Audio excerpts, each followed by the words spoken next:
Standing out in a massive sea of brokers, especially in New York City, is really hard to do.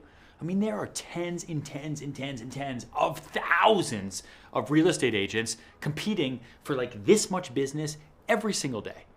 Now, I know a lot of people probably look at me and say, oh, you only got that business because of $1 Million Listing, or because of Sell Like Sirhan, or because of the book, or because of the vlog, or because of this, or because of that. But you have to understand, I have that stuff now, but I was a real estate agent far before any of that stuff really happened. I got into the business when Lehman Brothers filed for bankruptcy at the end of 2008. $1 Million Listing didn't come out until the middle of 2012. So I had to figure out how to get business for almost 4 years by myself. And one of the ways that I had to do that was figuring out, how do I separate myself? How do I make myself known as the real estate agent who does X so that people will know to reach out to me? How do I become known as the one who does this? And early on, as we've talked about, I was kind of the one who sold homes to pregnant women who needed more space. Like, that was my thing. And I didn't want that to be my thing forever. Now, people know me as the one who sells really expensive homes in New York City, Brooklyn, Hamptons, Miami, Los Angeles. And that's what I've always wanted to be known for. Now, I want to change it as I go on. I want to be known as the one who changes the sales business forever. I want to be known as the one who sells huge buildings. Everything I want to be known for is always going to change. It'll always be relative to time because my levels of success are always going to change, just like you. So I want you to figure out what you want to be known for. And not today, because what you're known for today is the business you probably already have or don't have today. I want you to figure out, what do you want to be known for a year from now? And how do you let people know what you want to be known for? It's the power of PR. So we're in my office right now. This is my wall. This is a sampling of some of the press that I've had over the years, both well before and also after the TV shows. Because I crafted the story of who I was as a salesperson early on, because I knew the more people who know what you sell, the better. It started on Facebook, and then it went to Instagram, a little bit of Twitter. Now it's YouTube and a lot of other places and articles on LinkedIn. But I realized that reporters need to write about stuff. And reporters really like writing about real estate. And yeah, there's big deals all the time, but what's better to write about than a real story about real people looking to buy or sell a home?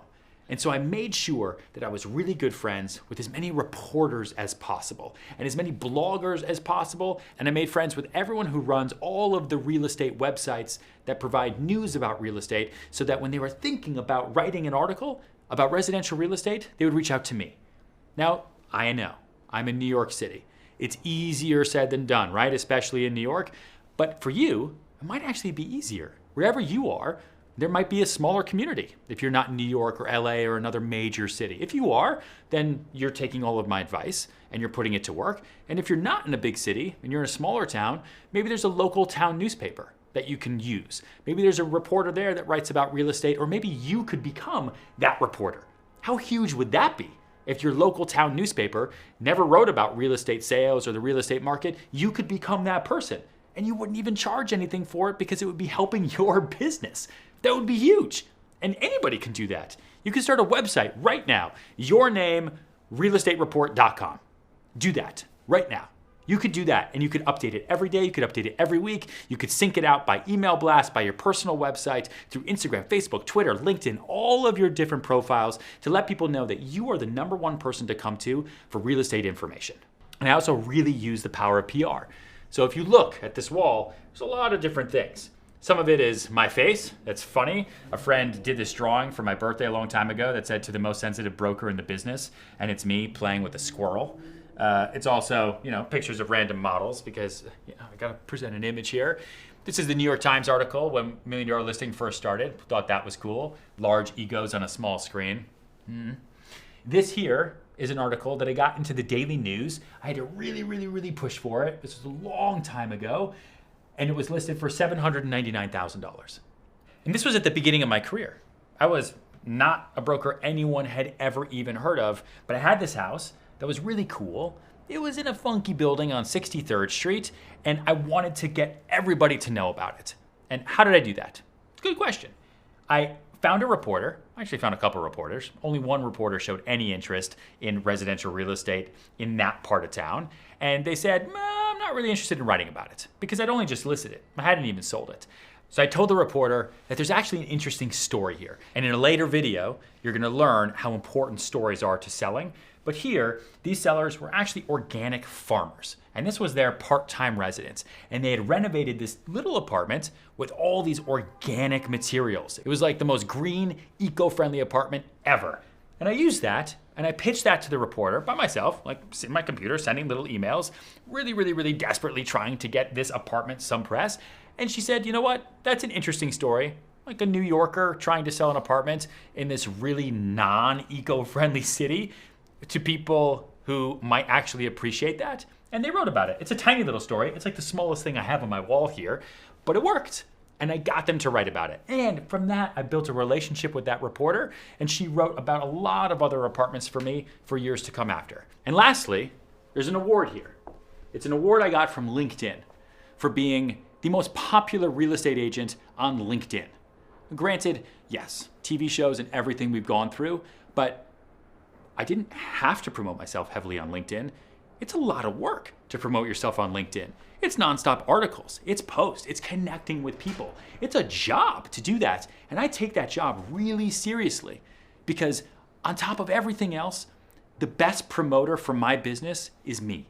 And the only one who's gonna talk about my success more than anyone else is me. And I'm gonna scream it from the rooftops if I can. I think I've actually literally done that once on the top of a roof, screamed my success. No one could hear me, but it made me feel good. And LinkedIn gave me an award for it. So you can do the same thing. You can reach out to reporters or a reporter. You can reach out to bloggers. You can reach out to different websites. Or if all else fails, you have the power of social media in your hand and it's free. It's free. You just have to post. You just have to be consistent. Put out content, put out information. Find what makes you happy. What are you known for? How are people gonna look at you and say, she's the one who sells with cats? Maybe that's your thing. And in all your listings, in every house you go into, you have a photo of you and your cat. And that's your thing. And guess what? That's fun. People like cats. And you push that content on top of news articles about real estate, on top of what you think about other listings. They don't even have to be yours. Even if you don't have a listing, you've done no deals ever in your whole life. That doesn't stop you from talking about real estate. And if you want to sell, you've got to have information and you've got to tell people that you have information. And just know that the hardest thing here is the first thing. Because no one cared. No one wanted to write about me. Who was I? There's so many brokers in this city doing so many cool deals. I was definitely not one of them. But I hustled, I pushed, and I found somebody to write something. And then guess what happened? Success begets success. Someone wrote about me, so another reporter felt comfortable writing about me and my business as well. Same goes when selling real estate. The minute you sell something on one block, the minute everyone else on that block will say, oh, they just sold something here? She can probably sell my house for me too. Because success begets success. You just have to get that one. And that one is gonna take all your hustle and all your fight, but it's worth it. And there's a worksheet that comes with this video where we can help you figure out who you are so you can say, I'm the one who sells this.